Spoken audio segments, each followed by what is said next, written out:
చంద్రబాబు నాయుడు ముఖ్యమంత్రి సంవత్సరం అయిందండి. ఎట్లా ఉంది సంవత్సర కాల పరిపాలన చూసాక ఏమనిపిస్తుంది? అంత బాగానే ఉంది. డెవలప్మెంట్ పరంగా చూసుకుంటే చంద్రబాబు నాయుడు 2047 కల్లా అమరావతిని మంచి నగరంగా తీర్చిదిద్దుతానని చెప్తున్నాడు. చేయగలుగుతాడని నమ్మకం ఉందా ఆయన?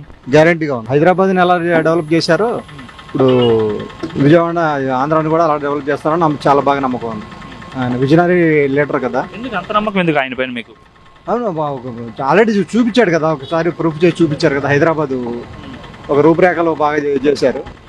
ఇప్పుడు అమరావతిని కూడా అలాగే చేస్తారని నమ్మకం ఉంది. డెవలప్మెంట్ అవుతుందా? డెవలప్ జరుగుతుందా? జరుగుతుంది. ప్రజలంతా చాలా చిరాకు చెంది ఉన్నారు చంద్రబాబు నాయుడు ప్రభుత్వం పైన. జగన్మోహన్ రెడ్డి ప్రభుత్వాన్ని కోరుకుంటున్నారు అంటున్నారు. నిజమేనా? అది సంవత్సర కాలంలో వ్యతిరేకత వచ్చిందా చంద్రబాబు పాలన పైన? వ్యతిరేకత అంటే జనాల్లోకి వాళ్ళు తీసుకెళ్లే ఇది, కానీ మంచి పనులు జనాల్లోకి వెళ్ళడానికి కొంచెం లేట్ గా అవుతుంది. చంద్రబాబు నాయుడు పరిపాలన బాగుంది. జగన్మోహన్ రెడ్డి అభిమానులు సినిమా డైలాగులు పెట్టుకున్నారు కదా, ఓటింగ్లు కటౌట్లు బ్యానర్లు పెట్టుకున్నారు, రప్ప రప్ప అని చెప్పేసి. ఎట్లా చూస్తారు? అది వాళ్ళు వెరితనం అండి. అంతే, గురిగింజ నలుపు పెరుగుతుంది అని చెప్పేసి పైన నేను ఎర్రగా ఉన్నాను అనుకుంటది, కింద నలుపుతా అని తెలియదు. అది అట్లా, అంతేగాని వాళ్ళు చేసింది ఏమి లేదు. సినిమా డైలాగులు చెప్పుకునే పరిస్థితి వచ్చేసింది. ఎవరైనా చెప్తారండి, చేతకాని వాళ్ళు ఎవరైనా చెప్తారు, సినిమా డైలాగులే చెప్తారు. పని చేసేవాళ్ళు అలా ఉండదు.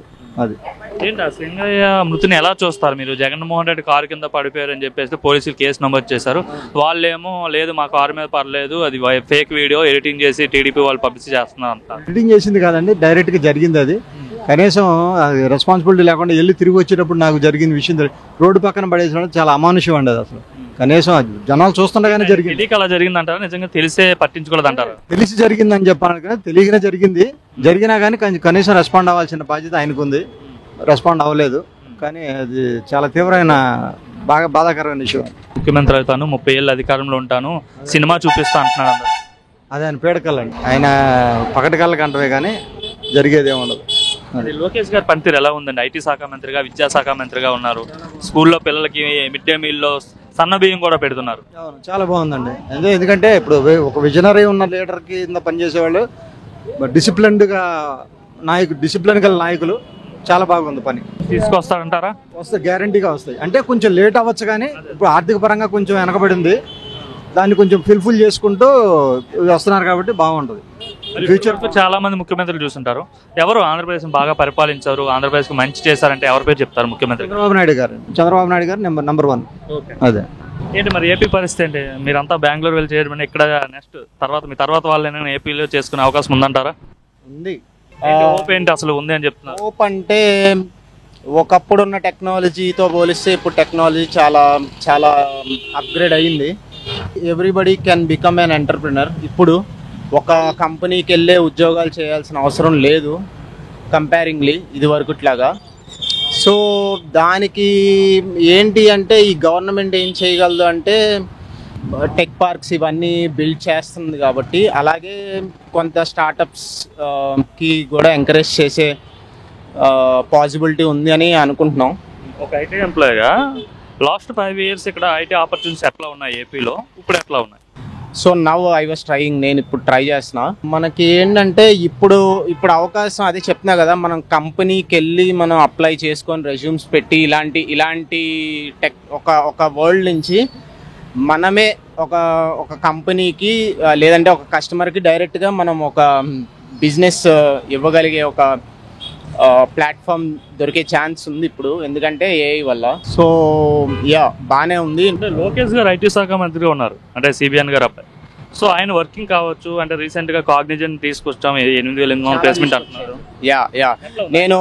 నేను యాక్చువల్గా Vizag I seen from some reels, నేను ఒక రీల్స్లో చూసా. వైజాగ్లో వచ్చినాయి, టీసీఎస్ వచ్చింది, అండ్ సమ్ మనకి ఎవరికైతే తెలిసిన, అంటే చదువుకున్న వాళ్ళకి తెలిసిన కంపెనీస్ ఏవైతే ఉన్నాయో, కొంత popular companies like Infosys, TCS ఇలాంటి ఏవైతే ఉన్నాయో అవన్నీ వైజాగ్లో వచ్చినాయి. సో అవి లాంచ్ ఎప్పుడు అవుతుందో, మరి లాంచ్ అయ్యిందో we don't know about any news, but మేము ఓన్లీ ఒక పిక్చర్గా చూసాము ఏవైతే బిల్డింగ్స్ అవన్నీ. సూన్ ఐ థింక్ మేబీ అయ్యే ఛాన్స్ ఉందేమో, గ్రోత్ అయ్యే ఛాన్స్ ఉందేమో కంపేరింగ్లీ లాస్ట్ టర్మ్తో పోలిస్తే ఈ టర్మ్లో. ఓకే, ఆయన వర్కింగ్ ఎలా ఉంది లోకేష్ గారు? ఆయన ఇనిషియేటివ్ తీసుకోవడం కావచ్చు ఇవన్నీ. ఇదే. సో వాళ్ళ పాలసీ కూడా, సో ఏమన్నారంటే ప్రతి కుటుంబంలో ఒక మనిషిని ఎంటర్ప్రినర్గా చేసే ఇది ఉంది అన్నారు. Will see. మేము కూడా అదే దారిలో నడుస్తున్నాం, ఎంటర్ప్రినర్ అవుదాం అనే రేంజ్లోనే. If we get any support from the government మేము ఇక్కడ బిల్డ్ చేద్దాం అనే ఒక థాట్లో ఉన్నాను నేను కూడా. ఐటీ అనగానే అందరూ తెలంగాణ అంటే హైదరాబాదో లేదంటే ముంబైయో లేదంటే చెన్నై ఇట్లా వెళ్ళాల్సిన, బెంగళూరు ఇట్లా వెళ్ళాల్సి. మరి అంటే ఇన్ ఫ్యూచర్లో ఆంధ్ర కూడా ఆ విధంగా చెప్పుకునే అవకాశం ఉంటుందా? అవకాశం ఉండే ఛాన్స్ ఉంది. ఎందుకంటే ఇప్పుడు ఒకటి అండి, చిన్న ఎగ్జాంపుల్ ఏంటంటే, ఇప్పుడు అది వేరే స్టేట్, ఇది వేరే స్టేట్. ఎవ్రీ స్టేట్ నీడ్స్ ఒక రైతు బజార్ ఉండాలి, ఒక కరెంట్ ఆఫీస్ ఉండాలి, ఒక ఏ ఆఫీస్లోనే ఉండాలి కదా. అలాగే ఒక ఐటీ టెక్ పార్క్ కూడా ప్రతి స్టేట్కి ఒకటి ఉండాలి. సో ఇప్పుడు మేము అనుకుంటాం అయితే ఈ టర్మ్లో కొంతైనా, అంటే పూర్తిగా కాకపోయినా కొంతైనా టెక్ పార్క్కి బిల్డింగ్కి కేటాయిస్తారు కొంతవరకు గవర్నమెంట్ అని మేము కూడా ఆలోచిస్తున్నాం. ఎందుకంటే లాస్ట్ టర్మ్లో కూడా మేము అన్ని కంపెనీస్ కానీ ఏం చూడలేదు కాబట్టి ఇప్పుడు కొద్దిగా చూస్తున్నాం. సో ఈ టర్మ్లో అవ్వచ్చు, లేదంటే నెక్స్ట్ టర్మ్లో అవ్వచ్చు, అది మాకు తెలియదు కానీ బట్ అయ్యే ఛాన్స్ అయితే ఉంది అని కొంత ఐడియాలజీ ఉంది నాకు. 1 year అవుతుంది. ఎలా ఉంది చంద్రబాబు నాయుడు ముఖ్యమంత్రిగా చేసి పరిపాలన ఎలా అనిపిస్తుంది చూస్తుంటే? ఎలా అనిపిస్తుంది అంటే కొద్దిగా సెక్యూర్డ్గానే ఉంది. ఓకే విల్ సీ, అంటే 1 yearలో ఏం చెప్పలేం కాబట్టి ఇప్పుడు దాకా అయితే బాగానే ఉంది ప్రస్తుతానికి. బట్ అదే చిన్న ఏవైతే ఉన్నాయో ఈ పథకాలు కానీ ఇలాంటి అన్నిటి మీద ఫోకస్ కొద్దిగా ఉంచి దాంతోపాటు డెవలప్మెంట్ మీద కూడా ఉండాలి అని ఉంది మాకు. చూద్దాం. విజన్ 2047 అంటున్నాడు. గతంలో విజన్ 2020 అన్నాడు ఆయన, ఇప్పుడు విజన్ 2047 అంటున్నాడు. అమరావతి పూర్తి చేస్తాను, అమరావతిని దేశంలోనే మంచి నగరంగా తీర్చిదిద్దుతానని చెప్తున్నాడు. చేయగలుగుతాడు? అసలు చేయగలుగుతారంటే తప్పదు, చేయాలి. ఇప్పుడు ఇక్కడ ఈ లీడర్ కాకుండా ఇంకో లీడర్ వచ్చి చేస్తారు అంటే, ఈ లీడర్ ఎంతో కొంత చేస్తే దాన్ని కొంత ఇన్స్పిరేషన్ గా తీసుకోనో, లేదంటే చెయ్యాలనుకున్న నెక్స్ట్ సారి గెలిచిన వాళ్ళు దాన్ని అప్గ్రేడ్ చేస్తే గానీ అయ్యే పనులు కాదు. అంటే ఒక సీఎంఏ పార్క్ అంతా బిల్డ్ చేయాలంటే అయ్యేది కాదు. సో ఈ టర్మ్లో ఆయన కొంతవరకు చేస్తే నెక్స్ట్ టర్మ్లో మళ్ళీ ఏమన్నా పాసిబిలిటీ ఉండి గెలిస్తే ఆయన పనులు అవుతాయని మాకైతే నమ్మకం కొంత ఉంది. 10 yearsకి ఏమన్నా కొద్దిగా గ్రో అయ్యే ఛాన్స్ ఉంది. 5 to 10 years అమరావతి కూడా అయ్యే ఛాన్స్ ఉంది. అమరావతి పోలవరం పూర్తి చేస్తామని చెప్పేస్తాం ఖచ్చితంగా. సో ఏంటంటే ఇక్కడ కంపేరింగ్లీ మన బెంగళూరులో కానీ హైదరాబాద్లో కానీ ఇవన్నీ ఎప్పుడో బిల్డ్ అయిన టెక్ పార్క్స్. ఇప్పుడు మనం చేస్తున్న ఈ అమరావతిలో ఉన్న టెక్ పార్క్ సో వాటికి అతీతంగా ఇంకా చాలా హై గ్రేడ్గా చాలా అప్డేట్ చేసి చేద్దామనే ఒక ప్లాన్ మేము ఏదో గ్రాఫికల్ ప్లాన్స్ ఉంటాయి కదా, ఆ ప్లాన్స్లో చూస్తే కంపేరింగ్లీ అక్కడ ఉన్న డిజైన్స్తో పోలిస్తే ఇక్కడ ఉన్న ఈ డిజైన్ కొంత అప్డేటెడ్ డిజైన్స్ అని వీఆర్ థింకింగ్ ఆఫ్. బట్ అది డిజైన్ గీస్తాం, బట్ ఇంప్లిమెంటేషన్ కోసం వీఆర్ వెయిటింగ్. యాక్చువల్లీ కంపేరింగ్లీ ఇప్పుడున్న ఈ స్టేట్ పొజిషన్ చూస్తే this Amaravati should happen and Polavaram should happen, then only Andhra Pradesh will lights up. అదే ఆంధ్రప్రదేశ్ అనేది వెలగాలి, హైదరాబాద్ బెంగళూరు కన్నా ఇంకా దారుణంగా వెలగాలి అంటే టెక్ పార్క్ స్టార్ట్ అవ్వాలి, టెక్ పార్క్ బిల్డింగ్ మొత్తం అంతా కంప్లీట్ అవ్వాలి. పోలవరం కంప్లీట్ అయితే we don't need to go to other states and we need to work. మేము ఇక్కడే ఉండగలం. Thank you. మొన్న జరిగిన క్యాన్వేలో, జగన్మోహన్ క్యాన్వేలోని బండి కింద ఒక అతను పెద్ద ఆయన పడిపోయిన, కనీసం బండి ఆపుకున్న నేత్ర బాధిత లేకుండా ముందుకు సాగించి చనిపోయిన కారణం అయింది. ఇప్పుడు చూసినట్లయితే టీడీపీయే ఇది కక్ష సాధింపు పరంగా మమ్మల్ని ఇలాగా మధ్యలో లాగుతున్నారు అంటున్నారు. దీని మీద మీ అభిప్రాయం? టీడీపీ కక్ష సాధింపు చేయడానికి ప్రజలు కళ్ళు లేవండి. కరెక్ట్గా ఆయనకు సాక్షి నిజంగా ఆయన కారు కింద పడిపోయి కారు లాక్కి వెళ్ళిపోయి చంపేసి మీరు ప్రజలే చూసుకున్నారు కానీ కారు కింద మనిషి పడ్డాడని చెప్పేసి మీ డ్రైవర్కి చెప్తున్నారు, పక్క వాళ్ళు చెప్తున్నారు మనిషి పడిపోయి అయినా లాక్కొస్తారు. చాలా మంది వరకు లాక్కొచ్చి ఏమైనా చచ్చిపోయాడు మా కార్యకర్త మనిషి కదా, ఆయనకి పిల్లం పిల్లలు లేరా, తల్లిదండ్రులు లేరా?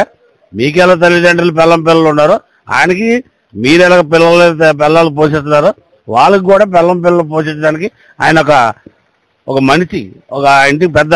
ఆ పెద్దే చచ్చిపోతే జీవనోపాధి ఎలా వస్తుందండి? మీరు ఎలా జనాలు చంపేసి మొన్నవాడో చచ్చిపోయాడు, వాడు బెట్టింగ్ వచ్చి కూటమి ప్రభుత్వం చంపేసింది అంటారు. ఏంటి అసలు మీరు ఏం మాట్లాడుతున్నారు? ప్రజలకు ఏ సందేశం ఇస్తున్నారు?